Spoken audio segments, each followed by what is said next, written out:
কালো মাইয়া কোনো মতেই আমার বাড়ির বউ হইতে পারবো না। কালো বলে বেলির বিয়ের দিন ঝামেলা হয় তার গায়ের রং নিয়ে। উপরোক্ত বাক্যটি বেলির হবু শ্বশুরের। বেলির গায়ের রং পছন্দ হয়নি ছেলের বাবার। ছেলের বিয়ের সকল দায়িত্ব দিয়েছিলেন ছেলের উপরই। ছেলেই জানিয়েছিল ওর মেয়ে পছন্দ হয়েছে, তাই জামাল ভূঁইয়া আর মেয়ে দেখতে আসেননি। তাছাড়া ব্যবসায়ের কাজে তিনি অন্য শহরে গিয়েছিলেন, অনুমতি দিয়ে গিয়েছিলেন বিয়ের কাজ আগানোর। কিন্তু এত বড় সর্বনাশ যে হবে তা তিনি স্বপ্নেও ভাবতে পারেননি। জামাল ভূঁইয়ার এই হম্বিতম্বি বিয়ে বাড়িটাকে নীরব করে দিল। সব হইচই আনন্দ নিমিষেই থেমে গেল, রং হারালো হাসিরা। জামাল ভূঁইয়ার কণ্ঠ তখন সর্বোচ্চ। কবির আলী, এখানে আসুন। বেলির বাবা কবির আলীর কানে এর আগেই হম্বিতম্বির কথা পৌঁছে গিয়েছিল, কিন্তু তিনি কথাটা বাড়াতে দেননি। কিন্তু যখন ডাক ভেসে এলো তখন আর দূরে থাকলেন না, দ্রুতই ছুটে এলেন। হ্যাঁ বিআই সাহেব, বলুন। আমি চাচ্ছি বিয়ের কাজ এখানেই থামিয়ে দিতে। আপনারা আমাদের ঠকাচ্ছেন। কবির আলীর বুকে ছ্যাদ করে উঠল। বেলির মায়া মায়া মুখের দিকে তাকালেন। মেয়েটার মুখটা এটুকুন হয়ে এসেছে। কবির আলী হাত জোর করলেন। এসব কি বলছেন? আমরা কিভাবে ঠকালাম? আপনাদের মেয়ের গায়ের রং এত ময়লাটে। আমার ছেলে যেখানে ধবধবে ফর্সা। আপনার ছেলে তো দেখেছিল আমার মেয়েকে, না দেখিয়েই তো বিয়ে ঠিক হয়নি। জামাল ভূঁইয়া যুক্তিতে হেরে গেলেও থামলেন না। আমার ছেলের কি সেই বুঝ আছে? বুঝলে তো এই কাজ করতো না। তাই বলে বিয়ের আসরে এসে বিয়ে ভাঙবেন নাকি? তর্কাতর্কি তুমুল হলো ধীরে ধীরে। এতক্ষণ যাবৎ মুনিব ঘরে ছিল বন্ধুদের সাথে হাসি ঠাট্টায় ব্যস্ত। চেঁচামেচি শুনতেই বাইরে এসে নিজের বাবাকে শুধালো। কি করছেন আব্বা? ছেলেকে দেখেই জামাল ভূঁইয়া চেঁচিয়ে বললেন, এই মেয়েরে তুমি দেখা বিয়াতে রাজি হইছ? মুনিব সহজ সরল কণ্ঠে সম্মতি দিল। হ্যাঁ, কেন? এই রকম গায়ের রং আমাদের বাড়ির কাউরে দেখছো তুমি? না, দেখিনি। দেখিনি বলেই এই রঙে আমার আকর্ষণ জন্মেছে। ছেলের মুখের বুলিতে তাজ্জব বনে গেল জামাল ভূঁইয়া। অবাক স্বরে শুধালেন, আকর্ষণ? তাও এই রঙে? পাগল হলে নাকি? দেখেন আব্বা, বিয়ে করাইলে ওর সাথেই করান, না হয় চলেন বাড়ি ফিরে যাই। এরপর আর কোনো দিন বিয়ের কথা মুখেও তুলবেন না।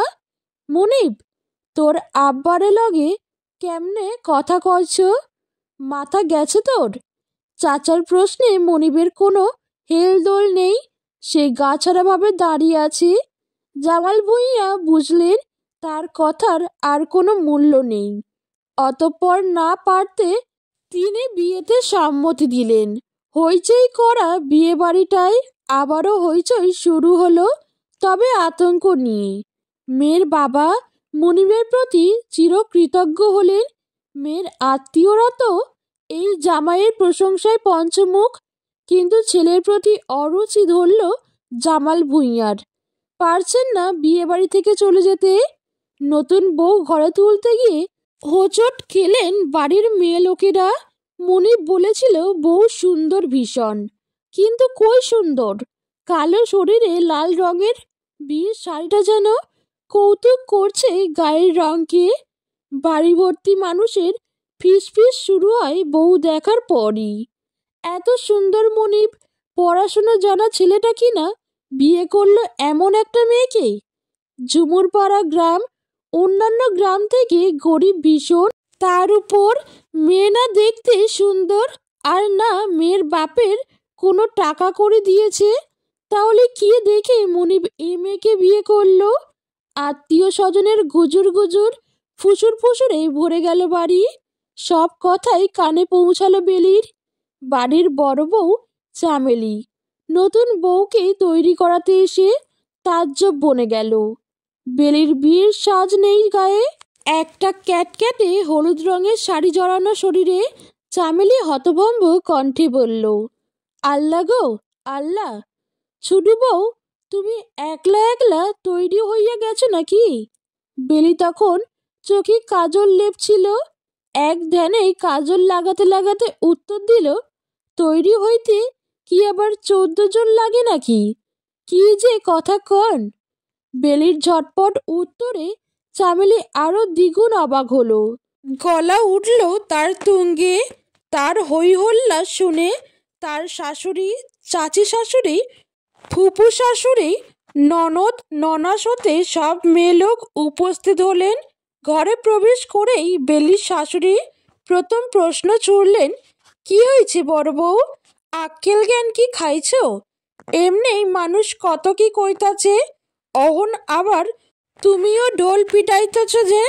শাশুড়ির কথায় দুঃখী দুঃখী স্বরে সব বলল চামেলি। বেলি কিভাবে উত্তর দিয়েছে তা খুব সুন্দরভাবে সাজিয়ে গুছিয়ে বলল। বেলির আচরণের কথা শুনতেই ঘরভর্তি সকলে হেসে দিল। ফুপু শাশুড়ি তো মুখ ঝামটে বেলির শাশুড়ির উদ্দেশ্যে বললেন, বাপরে, জামাইলার বউ, তোর পোলার বউ দেই দারোগা, তুই মানসেরে এত শাসন করছো আর তোর ঘরে কি না আসছে দজ্জাল। নিজের ননাসের এমন টিটকারিতে লজ্জায় যেন মাথা কাটা গেল মুক্তা ভুইয়ার। তিনি তার পুত্রবধূর দিকে অগ্নি দৃষ্টি ফেললেন। হুঙ্কার ছেড়ে বললেন, বাড়িতে আইছো, একটা দিনও তো কাটাইলা না, তার আগে এমন কথা কও কোন সাহসে? বেলির ভেতর তেমন ভাবাবেগ দেখা গেল না। শাড়ির আঁচল কোমরে গুজতে গুজতে বলল, কি আজব কাহিনী! এই সামান্যই কথা কইতে সাহস লাগে নাকি? আপনারা এমন ভাব করতেছেন যেন কোনোদিন কাউরে কথা কইতে শুনেন নাই। না শুইনা থাকলে এখন শুনবেন, কোনো সমস্যা নাই। এখন চাইরাড্ডা খান দেন তো, সারাদিন কিছু খায় নাই। নতুন বউয়ের এমন আকপটে কথা বলার ভঙ্গি, খাবার চাওয়ার ধরন দেখে ঘরভর্তি মানুষ এবার চরম বিস্ময়ে হা হয়ে গেল। মুক্তা ভুইয়া হলেন বুদ্ধিমতী নারী। তিনি বুঝলেন বেলির মনে কে কি ভাবল এর ভয় নেই, তাই তাকে খোঁচা দেওয়া মানে নিজের পায়ে নিজে কুড়াল মারা। তাই তিনি প্রসঙ্গ ঘুরিয়ে বললেন, খিদা লাগছে ভালো কথা, সারাদিন না খাইলে তো খিদা লাগবই। তুমি বও, বড় বউরে দিয়া তোমার খাওন পাডামু। তুমি তো নতুন বউ, তাই ঘর ছাইরা বাইর হইও না। রণচণ্ডী মুক্তা ভইয়ার এমন নরম আচরণে খেপে উঠল বড় বউ। আম্মা, আপনি ছোট বউরে কিছু কন না যে? হেনরি এমন আচরণ সাজে? বড় বউয়ের বুদ্ধির করুণ দশার কথা জানেন মুক্তা ভুইয়া, তাই চোখ রাঙিয়ে বিরক্ত প্রকাশ করে বললেন, হেই, হইল ছোট বউ, বয়সেও ছোট, হের বুদ্ধি থাকলে কি আর এমনে কথা কইতো? যাও, খাওন নিয়ে আও। বড় বউ চামেলি শাশুড়ির উপর অসন্তুষ্ট হলো, চলে গেল তাই গটগট করে। মুক্তা ভুইয়ার ধমকে বাকিরাও এক এক করে বিদায় নিল। পুরো ঘর জুড়ে রইলেন কেবল তিনি এবং নতুন বউ। তুমি এমন আচরণ কেমনে করলা কও তো? তুমি কি জানো না এমনিতেই তোমারে লইয়া পুরো বাড়ির মানুষ হাসাহাসি করতেছে? বেলি ঠোঁটে লিপস্টিক দিচ্ছিল। শাশুড়ির কথায় তার হাত থেমে গেল। ভ্রু কুঞ্চিত করে বলল, তো হাসলে আমি কি করমু? সবার মুখ ধইরা রাখবো? তাজ্জব মুক্তা ভুইয়া বিস্মিত স্বরে বললেন, তুমি কি বুঝতেছ না তোমার শরীরের রং লইয়া সবাই তামাশা করতেছে? তার উপর তোমার এমন জঘন্য আচরণ যদি মানুষ শুনতে পারে তাহলে কি হইব বুঝতে পারো? শাশুড়ির চেয়েও দ্বিগুণ বিস্ময় নিয়ে বেলি শুধালো, আমার গায়ের রং নিয়ে হাসার কি আছে? আমার রং হলুদ, সবুজ নাকি নীল যে দেখলেই হাসি পাইব? ভাব এমন করেন যেন কোনোদিন কালা মানুষ দেখেন নাই চোখে। জানতো এইখান থেইকা এখন একটু সাজতে দেন। বিয়ার প্রথম দিনই এমন ঝগড়াঝাটি ভালো লাগে না। আর কয়েকটা দিন পর থেইকা কর্মুনে যান এখন। বেলির গলার স্বর যথেষ্ট উঁচুতে ছিল, বিধায় মোটামুটি যারা কান খাড়া করে রেখেছিল তারা সকলেই সব কিছু শুনেছে। মুক্তা ভূঁইয়া নিজের রাগ সংবরণ করতে দ্রুত পায়ে নতুন বউয়ের ঘর ছেড়ে বেরিয়ে গেলেন। এই মেয়ের মান ইজ্জত নাই সেটা তো তার আচরণেই পরিষ্কার। শুধু শুধু এই মেয়ের সাথে লেগে নিজেরও মান সম্মান নষ্ট করার ইচ্ছে হলো না উনার। শাশুড়ি বেরিয়ে যেতেই বেলি গলা ছেড়ে গান ধরল, তুমি দিও না গো বাসর ঘরের বাতি নিভাইয়া, আমি অন্ধকারে বন্ধ হয়ে যাব মরিয়া। যেতে যেতে মুক্তা ভূঁইয়া অবাক হলেন।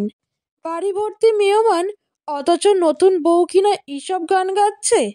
ছি, তার ছেলেটার কি চোখের সমস্যা ছিল? না হলে এমন মেয়েরে কিভাবে বউ করে? মনি বন্ধুদের সাথে আড্ডা দিচ্ছিল বাড়ির পেছনে। সুবিশাল জায়গাটুকু আড্ডা দেওয়ার জন্য বেশি উপযুক্ত। একটা কাঠের বেঞ্চি, সাথে কাঠের টেবিল, চারপাশে সুবাসিত ফুল গাছ। এই যেন স্বর্গের নন্দনকাননের একাংশ। বাড়ির কাজের মেয়ে মিনু চা মুড়ি মাখা দিতে এলো। মনিবরা তখন গভীর আড্ডায় নিমজ্জিত। নতুন বিয়ের কত কথা নিয়ে হাসি ঠাট্টাই করছে তারা। মিনু সেই জমে ওঠা আড্ডায় বড় বিরক্তির কারণ হয়ে ডাকলো মনিবকে, ভাইয়া, আম্মা ডাকে আপনারে। মনিব হাসতে হাসতে ভ্রু কুঁচকে মিনার দিকে তাকিয়ে বলল, কেন ডাকে? কিছু লাগবে? আপনি গেলেই তো কইব, আহেন একটু। মনিব আড্ডা রেখেই মিনার পেছন পেছন এলো। ঘরের ভেতর ঢুকতেই মুক্তা ভূঁইয়া ছেলেকে জেকে ধরলেন। কেমন বউ আনলি এইডা মনিব? মুখে মুখে এখনই তো চোপা করে। মায়ের কথার অর্থ মনিবের কাছে অস্বচ্ছ, তাই কিছুটা চোখ মুখ কুঁচকে বলল, বেলি, কি করছে ও? মুক্তা ভূঁইয়া এবার আরও খানিকটা বিরক্ত সহকারে বললেন, কি করে নাই সেটা ক। মনিব যদিও জানে না বেলি কি করছে, তবুও মায়ের আচরণ দেখে কিছুটা আঁচ করতে পারছে। মা রাগী, তবে সহজে এতটা রেগে যাওয়ার পাত্রী নন। যেহেতু বিচার দিচ্ছেন, তবে কিছু একটা তো হয়েছেই। তাই সে আবার জিজ্ঞেস করল, কি হয়েছে না বললে বুঝবো কিভাবে বলো? মুক্তা ভূঁইয়া এবার ছেলেকে সবটুকু ঘটনা খুলে বললেন এক এক করে। নতুন বউয়ের রং তামাশায় তিনি কতটুকু অবাক হয়েছেন সেটাও বললেন।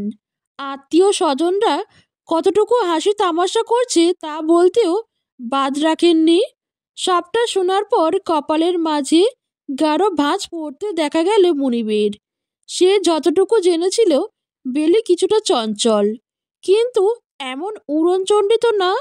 কিছু সময় নীরবে ৭-৫ ভেবে অবশেষে বলল, আমি দেখছি। ছেলেকে কাছে পেয়ে মুক্তা ভূঁইয়া আরও খানিক আশকারা পেলেন যেন। চোখ মুখ কুঁচকে বললেন, তোর আব্বা নাকি বিয়াটা করতে না করছিল, সেটা শুনলে আজ এমন দিন কি দেখতে হইতো? মনিব মায়ের কথাকে প্রশ্রয় দিল না, বরং বড়ই বিরক্তি নিয়ে বলল, আব্বার এমন কাজকে প্রশ্রয় দিও না তো আম্মা। একটা মেয়েরে ওভাবে মহা ধুমধাম করে অপমান করার অধিকার কারো নেই। অমন ভরা মসজিদে মেয়েটাকে শুনতে হয়েছে তার গায়ের রং কালো বলে তার বিয়েটা হবে না। বুঝতে পারছো মেয়েটার মনের অবস্থা তখন কি হয়েছিল? অপমানে ও কতটুকু নিজেকে অসহায় ভেবেছিল। প্রকৃতপক্ষে ওর এমন ব্যবহারের জন্য আমাদের পরিবারই দায়ী। কেউ হুট করেই খারাপ হয়ে যায় না, আমরা এমন পরিস্থিতি তৈরি করি যে সে খারাপ হতে বাধ্য হয়। ছেলের এত সুন্দর কথাটা মুক্তা ভূঁইয়ার কাছে বাড়াবাড়ি রকমের বউ পাগলামি মনে হলো, যার ফলস্বরূপ তিনি অবাক নয়নে তাকিয়ে কিছুটা মুখ ঝামটে মেরেই বললেন, বিয়া হইতে না হইতে এমন বউ পাগল হইয়া গেছ, ছি। মুনিব আর কিছু বলল না। যেখানে তার এত বড় যুক্তি কেবল বউ পাগল নামে স্বীকৃতি পেয়েছে, সেখানে কিছু বলা মানেই উলুবনে মুক্তা ছিটানোর মতো। বেলি নিজের রুমে বসে ভাত খাচ্ছে। চারিদিকে তখন মাত্র সন্ধ্যা পেরুনো আবহাওয়া, মৃদু বাতাসে ভরে আছে সবটুকু ঘর। মুনিব ঘরে ঢুকতেই দেখল নতুন ভাঁজ ভাঙা লাল রঙের সুতির শাড়ি পরে বেলি ভাত খাচ্ছে। বিয়ের স্বাদ শরীরে নেই, চোখ ভর্তি কাজল দেখা যাচ্ছে, বড়ই উজ্জ্বল। ঠোঁটে বোধহয় লিপস্টিক দিয়েছিল মেয়েটা, যা ভাতের সাথে অর্ধেক গিলে নিয়েছে আর অর্ধেক ছড়িয়ে ছিটিয়ে লেগে রয়েছে চারপাশে। আপাত দৃষ্টিতে দেখলে মনে হবে এ মেয়েটির চেয়ে সুন্দর সরল মানুষ দুনিয়াতেই নেই। নীরবতার উপমা যেন সে, অথচ কিছুক্ষণ আগেই নাকি মেয়েটা কত রকমের কথা বলে মানুষকে বিভ্রান্ত করে ফেলেছে। বেলির ধ্যান তখনও খাবারের দিকে। ঘরে কেউ এসেছে যে সেদিকে তার খেয়াল নেই, মনের সুখে খেয়ে যাচ্ছে। মুনিব কিছুটা এগিয়ে এসে ডাকলো, আমার উড়নচণ্ডী কি করে? বেলির মুখ ভর্তি ভাত মুখেই রয়ে গেল। চমকে তাকালো গমগমে স্বরে কথা বলা মানুষটার দিকে। গোল গোল করে তাকানোর ভঙ্গিমা, মুখ ভর্তি ভাত।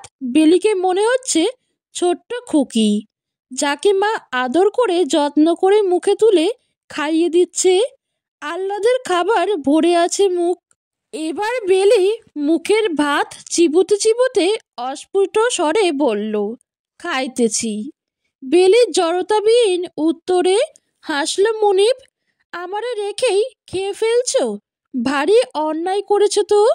বেলি লাজুক হাসল, সত্যি তো, স্বামীকে রেখে এমন গপাগপ করে খাওয়াটা অন্যায়ই বটে। মাথাটা খানিক নিচু করে বলল, মনে ছিল না, খিদা লাগছিল অনেক। কি অকপটে স্বীকারোক্তি, কোনো দম্ভ নেই, অহংকার নেই, অথচ এই মাত্রই মা এই মেয়েটার নামে কত কিছুই বলে গেলেন। ইশারা ইঙ্গিতে ভাবিও বললেন কত কি। মুনিবকে চুপ থাকতে দেখে বেলির অপরাধবোধ বাড়ল। কি জানি মানুষটা রাগ করল কিনা ভেবেই বুকের ভেতর চলল দেদার বুঝা পড়া। ক্ষীণ কণ্ঠে বলল, আপনি কি রাগ করলেন? বেলির প্রশ্নে হেসে দিল মুনিব, এগিয়ে সে খাটে বসল ঠিক বেলির পাশাপাশি। ডান হাতে বেলির গালে আলতো হাত বুলিয়ে বলল, না, রাগ করিনি। এই আহ্লাদে বেলির আড়ষ্টতা বাড়ল। ক্ষীণ কণ্ঠে বলল, খাইবেন আপনি? আমি কি খাওন নিয়ে আসবো? বেলির নিকটে আসতেই মুনিবের দুষ্টুমি মাথাছড়া দিয়ে উঠল। সে ঠোঁটে ঠোঁট চেপে বলল, না, খাবার আনতে হবে না, তোমার প্লেট থেকে খাইয়ে দাও। মুনিবের এহেন কথায় বেলি চমকে গেল, আঁতকে উঠে বলল, এটা তো এটো, আপনি খাইবেন কি কইরা? এটো আবার কি? স্বামী স্ত্রীর মাঝে এটো বলতে কিছু হয় না। তুমি কি দিবে খাইয়ে? না হলে চলে যাচ্ছি। মুনিবের চলে যাওয়ার কথা শুনে বেলি ব্যতিব্রস্ত কণ্ঠে বলল, না না, যাইবেন না, দিতাছি। কথা শেষ করেই এক লকমা ভাত ধরল মুনিবের মুখের সামনে। মুনিব ভাত মুখে নিল, সাথে আলতো কামড় লাগালো বেলির আঙুলে। লজ্জায় বেলি আরো মিইয়ে গেল, মাথা এতটাই নামালো যে থুতনির সাথে লেগে গেল বুক। মুনিব হো হো করে হাসতে হাসতে বলল, কি হলো, মাথা নামাচ্ছ কেন? আমার দিকে তাকাও। বেলি তাকালো না, বরং মাথা নামিয়েই বিড়বিড় করে জবাব দিল, না, তাকামু না, আমার শরম লাগে।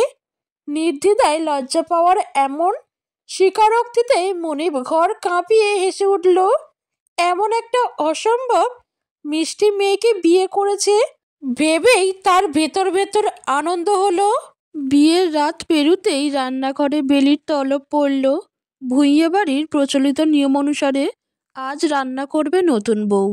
বেলি ভোরে উঠে গোসল সেরেছে, সুন্দর সুতির একটা শাড়ি পরেছে, ঘোমটাও দিয়েছে পটু হাতে। মুনিব গিয়েছে বাজারে। যেহেতু আজও অতিথি বাড়িতে বিদ্যমান, সেহেতু মাছ মাংসের তো দরকার। সেজন্যই বাবার সাথে বাজারে যাওয়া তার। বেলি সবে কাজল চোখে ভরে দিয়ে বসেছে খাটে, তখনই তার যা চামেলি উপস্থিত হয় ঘরে। ঢুকতে ঢুকতে বলল, তৈরি হয়েছ? আম্মা ডাকে পাকের ঘরে, আহো। বেলি পা দুলাচ্ছিল, বড় বউয়ের দিকে তাকিয়ে চিকন ঠোঁটে জোড়া প্রসারিত করে বলল, পাকের ঘরে কেন? আজকে কি রাঁধতে হইব আমারে? হ, বিয়ার পরের দিনই এ বাড়িতে রাঁধতে হয়। আপনি রাঁধছিলেন? বেলির আচমকা এই প্রশ্নে চামেলি তৎক্ষণাৎ জবাব দিল না। কিছুক্ষণ ভেবেচিন্তে বলল, না, আমি তো রান্না পারতাম না তখন। বেলি জবাবে কেবল বলল, ও।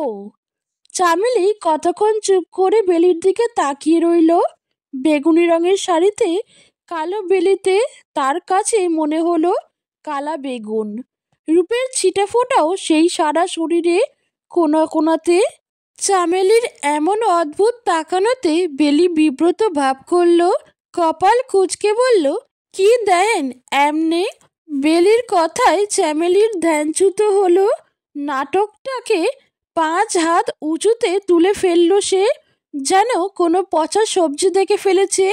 মুখে চোখে মারাত্মক রকমের বিরক্তি এনে বলল, দেহার মতো কিছু আছে নাকি তোমার ভেতরে? হয়তো এমন একটা প্রশ্নের পর যে কোনো অসুন্দর মানুষ মুখ কালো করে ফেলতো। অস্বস্তিতে এটুকুন হয়ে যেত, অথচ বেলির মাঝে তার এক ভাগও দেখা গেল না। বরং মেয়ে দ্বিগুণ সম্মতি প্রদান করে বলল, আমিও তো তাই কই। যেই আনে দেখার মতো কিছু নাই, সেই আনে এমন কাঙ্গালিনীর মতো তাকায় আছেন কেন? বেলির কথায় তেলে বেগুনে জ্বলে উঠল চামেলি। ছ্যাঁত ছ্যাঁত করে উঠল তার মেজাজ। তোমার তো ভারী চোপা। কাল থেইকা দেখতাছি কারণে অকারণে আমারে কথা শুনাইতে ভুল করো না। তোমার কোন পাকা ধানে আমি মই দিছি কও তো? বেলি চামেলির এমন রাগকে মোটেও তোয়াক্কা না করে হেলতে দুলতে দরজার সামনে গিয়ে দাঁড়ালো। মাথার ঘোমটাটা আর একটু আঁটসাঁট করতে করতে বলল, এই বাড়িতে যখন প্রথম পাডা দিলাম, তখন শুনে কে যেন আমারে শুনাইয়া শুনাইয়া কইতাছিল, মুনিবের সবসময় একটা টান ছিল আমার প্রতি। ভাবছিলাম আমার রূপ দেইখা দেওর মনে হয় সামলাইতে পারে না নিজেরে। বউ আনলে মনে হয় আসমানের চাঁদের চাইয়াও সুন্দর বউ আনবো, কিন্তু শেষমেশ কিনা তাল গাছের পেতনি আনলো। এমন একটা কথা শুই না, আমি যখন মানুষটারে দেহনের লাইগা তাকাই, তখন আপনার মুখটাই দেখছি। লগে লগে এক দলা ছেপ ফালাইছি পিছনে ঘুইরা। দেওরের যে প্রেমিকের মতো ভাবে, তারে কি বেডি কওয়া যায়? দেওরের বউরে যে সতীনের মতন কথা শোনায়, তার লাইগা এর চাইয়া বেশি ভালো আচরণ আমার আয় না। জামাই থাকতেও জামাইয়ের ভাইয়ের লাইগা মন কান্দে যে বেটির। তারে কি কয় গ্রামের মানুষজন, জানেন তো? সরাসরি এমন অপমান চামেলি আশা করেনি বোধ হয়। কখনো কারো থেকে এমন আচরণ পেলে তার পরে না আশা করবে? দেখতে সে যেমন সুন্দরী, তার বাবার টাকাও আছে তেমন অঢেল। শ্বশুর বাড়ি হোক কিংবা বাপের বাড়ি, কোথাও তাকে তেমন কথা শুনতে হয় নাই। মাঝে মাঝে শাশুড়ি চোখ রাঙানো দেয় এতটুকুতেই, তার শাসন সীমাবদ্ধ। কিন্তু তাই বলে এমন বাজে ইঙ্গিত আর অপমান করবে নতুন বউ? চামেলি আর টু শব্দটুকু করার আগে বেলি ঘর ছেড়ে বেরিয়ে গেল। তার ভেতরে কোনো অনুশোচনা নেই, আফসোস নেই। যে যেমন তাকে তেমন বলে, কিসের আফসোস করবে সে? আফসোস করে বোকারা, কিন্তু সে বোকা নয়। রান্নাঘরে দাঁড়িয়েছিলেন মুক্তা ভূঁইয়া। ছোট বউয়ের আশায় অপেক্ষাতেই যেছিলেন তা বলার অপেক্ষা রাখে না। তার দাঁড়ানোর অঙ্গভঙ্গিই বলে দিচ্ছে সেটা। বেলি হেলে দুলে রান্নাঘরে ঢুকতেই মুক্তা ভূঁইয়া স্বস্তির শ্বাস ফেললেন যেন। ছেলের বউ যেমন চোপা নাড়ে, তিনি তো ভেবেছিলেন হয়তো বেলি আসবেই না রান্না করতে, হয়তো এই রান্না নিয়ে আরেকটা কাহিনী করতে হতো বাড়িতে। কিন্তু তাকে অবাক করে দিয়ে বেলি আসলো, তাও খুব সুন্দরভাবে ঘোমটা এঁটে। বেলিকে দেখেই মুক্তা ভূঁইয়া মুখ গম্ভীর করে বললেন, কখন পাঠাইছি বড় বউরে ডাকতে, তুমি আইলা এখন? কি করছিলা এতক্ষণ লাগাইয়া? বেলি রান্নাঘরের পিঁড়িতে বসতে বসতে বলল, আপার সাথে একটু কথা কইতেছিলাম। আপা কইতেছিল আজ নাকি আমারে সব রাঁধতে হইব। হ, বিয়ার পরের দিন আমরা বউগো হাতের রান্দা খাই, এটা নিয়ম। কি রাঁধতে হইব কন? মুক্তা ভূঁইয়া জবাব দেওয়ার আগেই বাইরে দাঁড়ানো বেলির ফুপু শাশুড়ি বললেন, এখন ফ্রিজে চিংড়ি আছে, ওডি নামাইয়া রান্ধন শুরু করো। এরপর বাজার থেকে গুড়া মাছ, বড় মাছ, মুরগি আনবো। গুড়া মাছ বাইচা কাইটা টমেটো ধইনা পাতা দিয়া শুকনা কইরো, আমার পছন্দ। বড় মাছের এক পদ ভাইজো, আরেক পদ ঝোল কইরো, তোমার ফুপা আবার ঝোল ছাড়া খায় না। আর মুরগিটা রাইন্দো, আর শেষে পোলাও আর ভাত রাইন্দো। মুনিব আর তোমার শ্বশুর আবার বেশি পোলাও খাইতে পারে না।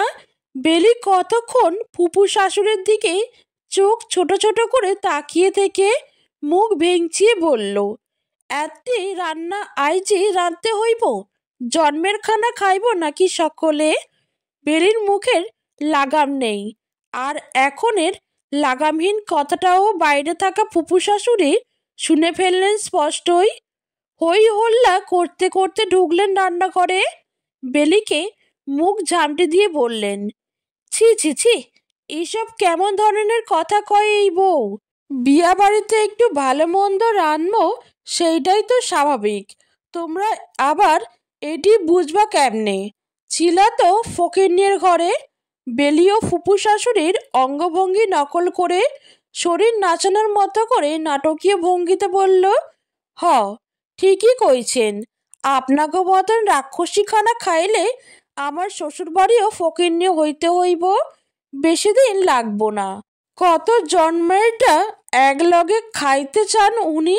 ভাইয়ের টেকা দেইখা মজাই লাগে, তাই না খাইতে? অবস্থা বেগতিক দেখে মুক্তা ভূঁইয়া ছোট বউকে ধমক লাগিয়ে দিলেন। বেলি না জানলেও তিনি জানেন তার ননদ ননসেরা কেমন ধরনের, তাই নতুন বউকে আর কথা বাড়ানোর সুযোগ দিলেন না তিনি। ননদকেও বুঝিয়ে শুনিয়ে বাইর করে দিলেন রান্নাঘর থেকে।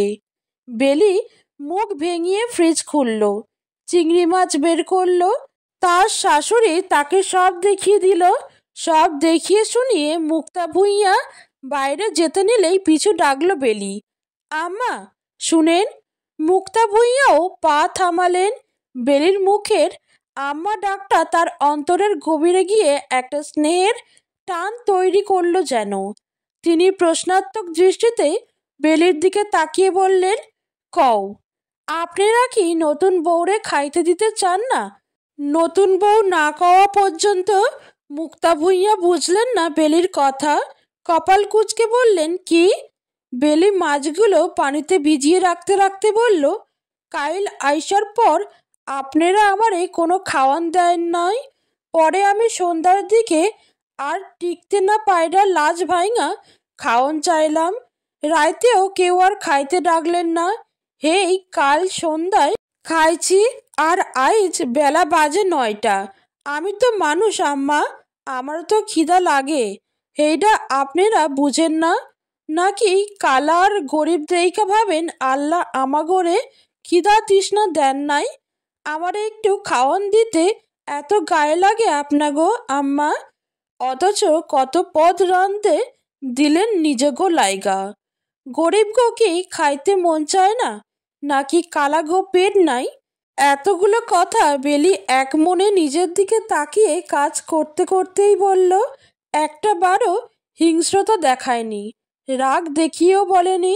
মুক্তা ভূঁইয়া চুপ করে রইলেন। এই কথার পরিবর্তে কি বলবেন তা খুঁজে পেলেন না যেন। বেলি ততক্ষণে সবজি কাটতে শুরু করেছে। সবজি কাটতে কাটতে বলল, নতুন বউ কিছু কইলেই কইবেন বেলে যা, অথচ এমন এমন কাজ কিংবা কথায় আপনারা বলছেন যে নতুন বউটার লাজ ভাঙতে হয়েছে বাধ্য হইয়া। কিন্তু আপনাকে দোষ কেউ দেখব না, দেখব নতুন বউয়ের দোষ। কেন সে এমন করলো? নতুন বউ হইয়া কেন এত চোপা করলো? একটাবার ভাবেন না চোপা করার লাইগা আপনারা কতখানি বাধ্য করছেন? বেলির একের পর এক অভিযোগ মাখা বাক্যে মুক্তা ভূঁইয়া চুপ করেই থাকলেন। এরপর স্তব্ধ পায়ে নিঃশব্দ প্লেটে রুটি মাংস সাজিয়ে পানির গ্লাস সমেত বেলির সামনে রেখেই অতি ব্যস্ততা দেখিয়ে বেরিয়ে গেলেন। যেন কি রাজকার্য তিনি রেখে এসেছেন, অথবা নিজেরও প্রথম বউ হওয়া জীবনের কথা মনে পড়ে গিয়েছে। কেউ বা বলতে পারে, কে কখন কার ভেতরে নিজের গল্প খুঁজে পায়? আজকের শাশুড়ি একসময় এতটা অবহেলার বউ ছিলেন নিশ্চয়ই। যুগ বদলেছে, অবস্থান বদলেছে, তাই হয়তো তিনি যা পাননি তা আরেকজনকে দিতে এত কৃপণতা। বেলি রান্নায় বেশ পটু বের হলো। এক হাতে সামলে নিচ্ছে বিরাট রান্না বান্না। কাজের খালা টুকটাক আকপাচ করে দিতে এলেও বেলি সাহায্য লাগবে না বলে তাকে বিশ্রাম করতে পাঠিয়েছে। এতে কাজের খালা এত বেশি খুশি হলেন যে পুরো বাড়িতে ঘুরে ঘুরে নতুন বউয়ের গুণগান শুরু করে দিলেন। মুনিব বাজার করার সামগ্রী ভ্যানে করে পাঠিয়ে নিজে গিয়েছিল আরেকটা কাজে। ফিরতে ফিরতে বাজলো দুপুর একটা। বাড়ির মোটামুটি সকলে তখনই বাইরের জায়গাটায় বসে হাসি ঠাট্টায় ব্যস্ত। মুনিব সেই ফাঁকে বাড়ির ভেতরে চলে গেল। ভেতরে ঢুকতেই রান্নাঘরের খুটখাট শব্দ শুনে উকি মারতেই ঘমার্ত বেলিকে দেখল। ঘামে ভিজে একাকার মেয়েটার শরীর, এক মনে কাজই করে যাচ্ছে। মুনিব কোনো রকমের বিরক্তি না করে নিজের ঘরে চলে গেল। বেলির রান্না প্রায় ঘনিয়ে এসেছে, পোলাও রান্না বাকি আছে কেবল। তন্মধ্যেই সে পিঠে অনুভব করলো শীতল বাতাস, কিছুটা চমকে গেল। এমন ব্যবসা গরমে বাতাসটা এতই আচমকা ছিল যে সে থমকে গিয়েছিল। তৎক্ষণাৎ পেছনে তাকাতেই দেখল রান্নাঘরের দরজায় একটা ছোট্ট টেবিল ফ্যান রাখা, যা চলছে ঝড়ের গতিতে। ব্যবসা গরমটা নিমেষেই হাওয়ায় উড়ে গেল যেন।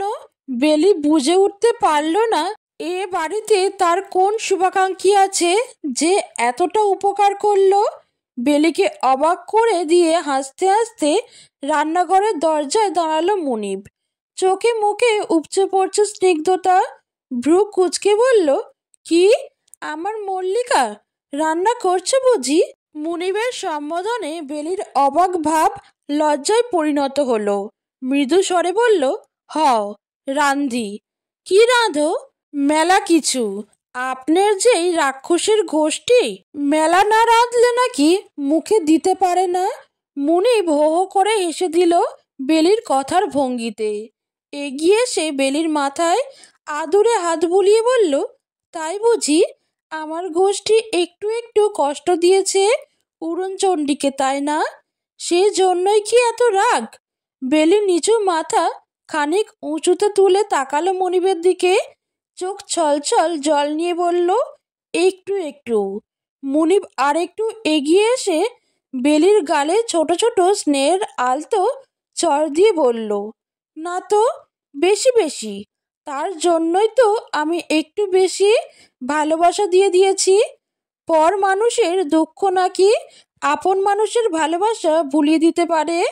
তবে কি আমার ভালোবাসা এতটাই কম পড়েছে যে আমার মল্লিকার দুঃখই হচ্ছে না? মুনিবের শক্ত কথা বুঝল না বেলি। অবুঝ চোখে তাকিয়ে রইল। আবার হয়তো বুঝলো, কিন্তু কিছু বলল না। কিছু জিনিস না বুঝতে পারাই ভালো। বেশি বুঝে ফেললে সমস্যা আছে। তখন স্বার্থপর হওয়া যায় না। নিজের জন্য নিজেকে একমাত্র মানুষ ভাবা যায় না। তখন অন্যের উপর নির্ভরশীল হয়ে পড়ে আমরা ভাবি আমাদের তো অমুক আছে, সেই আমাদের বাঁচাবে, কিন্তু দিন শেষে তো অমুকরা সবসময় থেকে যায় না।